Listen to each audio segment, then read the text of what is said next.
കോഴി കൂമ്പ് ഇറങ്ങിപ്പോവും കരുതണ്ടാൻ. വല്ലതും കഴിക്കാൻ നേരത്ത് കയറി വരും നാണം കിട്ടാൻ. അപ്പനില്ലാത്തതാണോ എനിക്കെന്തിനാ? ഓ തുടങ്ങി. ഓ നാണം കളയാതാണടാ ഇത്രയും നാളും കഴിഞ്ഞത്. അതെ അതെ, ഒന്നും പറയണ്ട. കൈമളേമാന്റെ പുറകെ രാവിലെ നടക്കുന്നതും നാണക്കേടല്ലായിരിക്കും. എന്റെ കൊക്ക് അനച്ചോളെടുത്തോളം കാലം ഞാൻ കൈമളയമാന്റെ പുറകെ പോകും. ഉണ്ട ഉരുളയ്ക്ക് ഉചിതം കാട്ടാത്തവനോട് കർത്താവ് പോലും പൊറുക്കൂലടാ. ഉരുള കൊണ്ടിട്ടുണ്ടെങ്കിലേ എല്ലുമുറിയെ പണിയും ചെയ്തിട്ടുണ്ട്. എടാ, വിശക്കുന്ന നാട്ടുകാർക്ക് വയറ് നിറയെ വിളമ്പി കൊടുത്തുള്ളവരാടാ ആ വീട്ടുകാര്. വേണ്ട, പഴയതൊക്കെ പറഞ്ഞിട്ടിരുന്നാലേ ഏമാനും അപ്പനും ഒരു കൃതവും കിട്ടത്തില്ല. കാലം മാറിയതനുസരിച്ച് മാറിയില്ലെങ്കിൽ ഏമാൻ വഴിയിലിറങ്ങും, പുറകെ അപ്പനും ഇറങ്ങും. നീ ഞങ്ങളുടെ പുറകെ വരണ്ട. എനിക്ക് വേറെ ജോലിയുണ്ട്. ഉണ്ട്. എടാ, കൊന്ന തെങ്ങ് പോലെ വളർന്നിട്ട് നിന്നെ കൊണ്ട് എന്തെങ്കിലും ഒരു ഗുണം ഈ വീട്ടിനുണ്ടായിട്ടുണ്ടോ? 3 നേരം മൂക്കറ്റം തിന്നാനല്ലാതെ എന്തിനെങ്കിലും നീ ഇതിനകത്ത് കയറിയിട്ടുണ്ടോ? നിറഞ്ഞു. നിന്നോടാ പറഞ്ഞത് ഉണ്ടേച്ചു പോടാ. അപ്പം നിറച്ച് തന്നേ. നിങ്ങൾ എന്തിനാ എപ്പോഴും അവനോട് വഴക്കിന് പോകുന്നത്? നീയും കൂടി അവന്റെ കൂടെ ഇറങ്ങിപ്പോ. ഒന്നുമില്ലല്ലോ, ഒരു പ്രായമായ ആൺകുച്ചനല്ലേ അവൻ. അത് അവനെ ഓർമ്മിപ്പിക്കാനാടി ഞാനീ പറയുന്നത്. അച്ഛനെ പെണ്ണെ ഇടിച്ച ഈ മട്ടൊക്കെ മാറുവപ്പാ. ഒറ്റ തൊഴി വെച്ചുണ്ടല്ലോ, കയറി പൊടിയകത്ത്. തലയിരിക്കുമ്പോ ബാലാടുന്നു. അല്ലാ പിന്നെ അങ്ങനെ നിന്റെ വയറ്റി പറഞ്ഞതല്ലേ? പോയോ? എടീ മറിയേ, എന്നാ മറിയേക്ക് നീ പിണങ്ങിപ്പോയതാണോ? അത്താഴ പ്രശ്നക്കാരുണ്ടോ? വെക്കം വരി. ആരുമില്ല. അമ്മ വന്നേ. അന്നമൂട്ടുമേടയുടെ അയൽപക്കത്ത് ആരും അത്താഴ പ്രശ്നം അടക്കാൻ പാടില്ല മോളെ. കിടന്നാ അതിന്റെ കേട് ഈ വീടിനാ. ഒക്കെ മനസ്സിലായി. അമ്മ വന്നേ. ഇപ്പൊ നമ്മൾ അത്താഴ പ്രശ്നമാകാതെ നോക്കിയാ മതി. വന്നേ. താനും ഇങ്ങോട്ട് വരട്ടെ. വന്നാ ഉടനെ നിന്നെ പിടിച്ച് കെട്ടിച്ചു വിടണം. ഇവിടുന്ന് പറയുന്നത് വല്യേട്ടനൊന്ന് കേട്ടാൽ എന്താ? ഈ വീട്ടിലെ ദാരിദ്ര്യം തീരുമല്ലോ. പാട്ടുനെല്ല് കിട്ടിയാൽ ഈ വീട്ടിൽ ഒരിക്കലും ദാരിദ്ര്യം ഉണ്ടാവുകയില്ല. തരികയിലെന്ന് വെച്ചാ എന്നാ ചെയ്യാനാ? തരിയിപ്പിക്കുകയില്ലെന്നും വെച്ചോ? അതെന്നെ അളിയൻ അങ്ങനെ പറഞ്ഞേ? വക്കീൽ ഫീസും പലിശയുമായിട്ട് നെല്ലെല്ലാം അളിയന് തരിക എന്നാ വാട്ടക്കാര് പറയുന്നേ. അവരും ദാരിദ്ര്യത്തിലാ. എന്റെ അളിയ, ഞാൻ കോടതി പോയി ജോലി ചെയ്യുന്നതിനെ എനിക്ക് പിന്നെ കാശ് കിട്ടണ്ടായോ? അത് വേണം. അളിയൻ ഞാൻ പറഞ്ഞ കേക്ക്. ഞാനൊരു വില തരാം. എല്ലാം പെങ്ങടെ പേർക്ക് എഴുതിത്ത ഉണ്ണാനുള്ള നെല്ലും തരാം. എല്ലാവരും ഒഴിപ്പിച്ച് കൃഷി നടത്തി ഞാൻ കാണിച്ചു തരാം. എന്റെ കാലം കഴിഞ്ഞിട്ട് മതി അങ്ങനൊക്കെ. ഇവിടത്തെ പണിക്കാര് ഈ വീട്ടിലുള്ളവരെ പോലെ. പിന്നെ ഇവൾ അങ്ങോട്ട് തന്നെ വരാൻ പോവല്ലേ.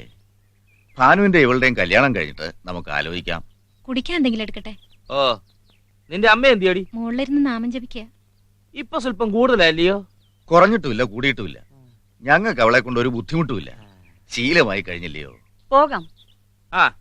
വരട്ടെ അളിയ.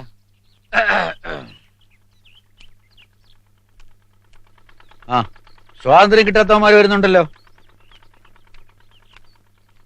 അധികം പ്രസംഗി. എന്താടോ നാടകം? വക്കീലതിയോ ഇന്ന് എവിടെയാ പ്രസംഗം? ഒന്നിലൊന്ന് കേൾക്കാൻ വരാനാ. ഒന്ന് പോടോ പടി. എന്റെ പേര് ബഷീർ. ഞങ്ങളൊരു നാടകത്തിന്റെ ഉദ്ഘാടനത്തിന് കൈമളദ്ദേഹത്തെ ക്ഷണിക്കാൻ വന്നതാ. നല്ല നാടകമാ, പല പോലല്ല. പാപ്പിച്ചേട്ടൻ നേരത്തെ വന്നു. ഞാൻ വന്നിട്ടേ കൊറേ കൊല്ലങ്ങളായി. അവൻ ഇല്ലയോ കൂടെ? ശൗര്യാര്? ഞാനിവിടെ ഉണ്ടപ്പോ. പുറത്ത് നിൽക്കുവാ. വരണോ? വേണ്ട, അവിടെ നിന്നാ മതി. ഓ, സ്വാതന്ത്ര്യം കിട്ടിയിട്ടില്ല എന്നൊക്കെ പറയുന്നത് തെറ്റല്ലേ കുഞ്ഞേ? ക്ഷമിക്കണം, ഇതുവരെ തെറ്റാണെന്ന് തോന്നിയിട്ടില്ല. അതാണ് സത്യമെന്ന് നാട്ടുകാരെ മനസ്സിലാക്കുന്നതിന്റെ ഭാഗമായിട്ടാണ് ഞങ്ങൾ ഈ നാടകം ഈ നാട്ടിൽ അവതരിപ്പിക്കുന്നത്. ഞങ്ങളുടെ നാടകം കൈമളദ്ദേഹം ഉദ്ഘാടനം ചെയ്തു തരണം. ഞാൻ മതിയോ അതിനൊക്കെ? എന്താ പാപ്പി? എന്താ മതിയോന്ന് ചോദിച്ചത്? വേറെ ആരിയ്ക്കുന്നു ഈ നാട്ടില്? ഞാൻ വരാം. നിങ്ങളൊക്കെ വന്ന് പറഞ്ഞാ വരാണ്ടിരിക്കാൻ പറ്റുമോ? എന്നാ ഞങ്ങൾ ഇറങ്ങട്ടെ. സമയവും തീയതിയൊക്കെ വഴിയെ വന്ന് അറിയിച്ചേക്കാം. ആയിക്കോട്ടെ. എടാ ശൗരി, എന്നാപ്പാ? ആ തെക്കേ പാടത്ത് കെട്ടിക്കിടന്ന വെള്ളം തേ കളഞ്ഞോടാ നീ. ഓ, ഇന്നലെ പറഞ്ഞല്ലേ അതേ കളഞ്ഞെന്ന്. ഒന്ന് ചോദിച്ചു പോയിടാവേ. പോയാരെന്നെ? എനിക്ക് അപ്പോഴേ തോന്നിയതാ ബഷീറെ, ഇവനാ പോക്ക് പോകുന്നു. അയാൾ ഒരു കലാകാരനല്ല, ശരീരം കണ്ടാൽ അറിയാം. അതെങ്ങനെ അറിയാം? അതെങ്ങനെ അറിയാമെന്ന്? എടോ മസിൽസ് ഇല്ലടോ. ശരീരശാസ്ത്രം അവിടെ നിൽക്കട്ടെ, പകരം ഒരു ആള് വേണമല്ലോ. അതിനാണോ വിഷമം? ശൗര്യല്ലേ തടിപോലെ നിൽക്കുന്നത്? ഞാനോ? ഞാനിതുവരെ നാടകം കളിച്ചിട്ടില്ല. താനിന്ന് റിഹേഴ്സൽ കാണുന്നവനല്ലേ? നാടകത്തിലെ പാട്ടും പറച്ചിലും ഒക്കെ ശൗര്യക്ക് കാണാപ്പാടമാ. 10 ആളിന്റെ മുമ്പിൽ നിൽക്കുമ്പോ മുട്ടുകൂട്ടി ഇടിക്കരുത്. സ്റ്റേജ് എന്ന് പറഞ്ഞാ ചില്ലറ കളിയൊന്നും അല്ല. പുഞ്ചവരമ്പത്തോട് നടക്കുന്ന പോലെ അല്ല സ്റ്റേജ്. വേണ്ട ശൗരി, എന്നാ പിന്നെ തനിക്ക് ചെയ്യാൻ പറ്റുമോ? പിന്നെന്താ? അയ്യോ, ശൗരി എന്നെ ചെയ്താ മതി. മതി. ഒന്ന് ശ്രമിച്ചു നോക്കണം ശൗരി. ശൗരി ഒന്ന് ശ്രമിച്ചു നോക്ക്. ധൈര്യമായിട്ട് ശ്രമിച്ചു നോക്കണം. ഉം. ഒന്ന് ശ്രമിച്ചു നോക്കാം അല്ലയോ? ആരെങ്കിലും ഒന്ന് പറഞ്ഞു കൊടുക്കണം. ആദ്യം പട്ടിണി മാറ്റാൻ മണ്ണിൽ പണി ചെയ്യ്, എന്നിട്ടാട്ടെ സ്വാതന്ത്ര്യം. ആദ്യം പട്ടിണി മാറ്റാൻ മണ്ണിൽ പണി ചെയ്യ്, എന്നിട്ടാട്ടെ സ്വാതന്ത്ര്യം.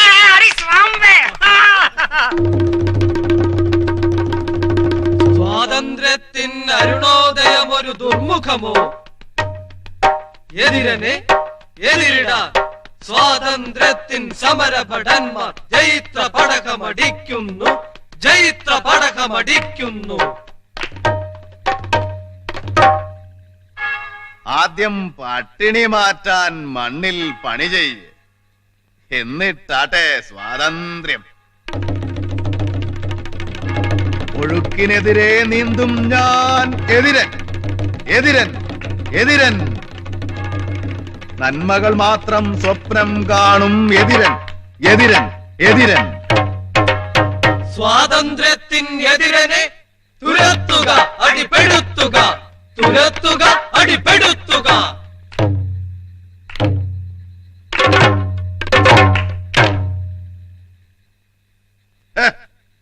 വിരട്ടലോ, അത് നിർത്തടാ. വേല മനസ്സിലിരിക്കട്ടെ.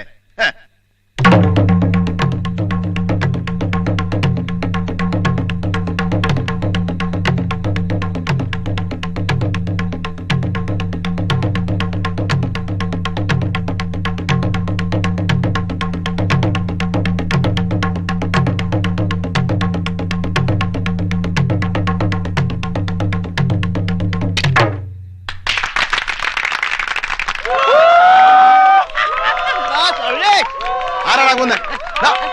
ആരാണ് കൊന്നെ? ഇറങ്ങി രണ്ടെണ്ണം പൊട്ടിച്ചാലോ? ആര് താനോ?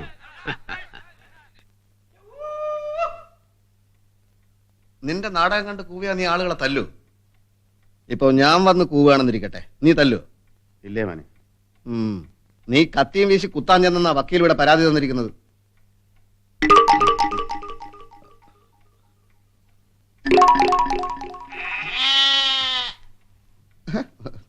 നമ്മൾ ഒന്നിച്ച് പഠിച്ചതും ഒന്നിച്ച് കളിച്ചു നടന്നതും അതെ, ഒന്നിച്ച് കളിച്ചു നടന്നതും ഒക്കെ ശരിയായിരിക്കാം. പക്ഷേ ഞാനിന്ന് സ്ഥലം ഇൻസ്പെക്ടർ ആണെന്നുള്ള കാര്യം നീ മറക്കരുത്. മറന്നിട്ടില്ലേ മോനെ? ഒന്നും. നാലാണ് കുറച്ച് 14.25 രൂപ. 15 രൂപ, 15 രൂപ, 15 രൂപ, 15 രൂപ. ഇതെന്നാടാ പഠിത്തം നിർത്തി കന്നാലി കച്ചവടം തുടങ്ങിയോ? ഫീസ് അടക്കാൻ കാശിലിടാവേ. അപ്പൊ നിന്റെ അച്ഛൻ ഏടങ്ങത്ത് ചെട്ടിന്ന് പിരിക്കുന്നതൊക്കെ എവിടെ കൊണ്ട് കൊടുക്കുക? ഇനി പരീക്ഷ എഴുതണ്ട, പാസ്സാവുകയല്ലെന്ന് അച്ഛൻ പറയുന്നത്. അത് തരാ. ഇതിനൊന്നും കൊടുക്കുന്നില്ലയോ? പിന്നെ ഒരുപാട് കൊടുക്കുന്നുണ്ട്. എന്താ ഇതിന്റെ പേര്? പേരിട്ടിട്ടില്ല. പേര് വിളിച്ച് അടുത്ത് വന്നാ വല്ലതും തിന്നാൻ കൊടുക്കണ്ടേ? അയ്യോ പാവം. അയ്യോ കരി കരി. ഏത് കരി? എന്ത് കരി? അയ്യോ ഇത് നമ്മുടെ നാരായണ ചേച്ചിയുടെ ആടല്ലേ ചിന്നു. കരി അടിച്ച് നിർത്തിയിരിക്കുക. എടാ നാണമില്ലല്ലോടാ. ആ പാവം നാരായണ ചേച്ചിയുടെ ആടിനെ അടിച്ചു മാറ്റി കരി അടിച്ച് ചന്തയെ കൊണ്ടുവന്ന് വെക്കാം. അയ്യേ, അയ്യേ, അയ്യേ.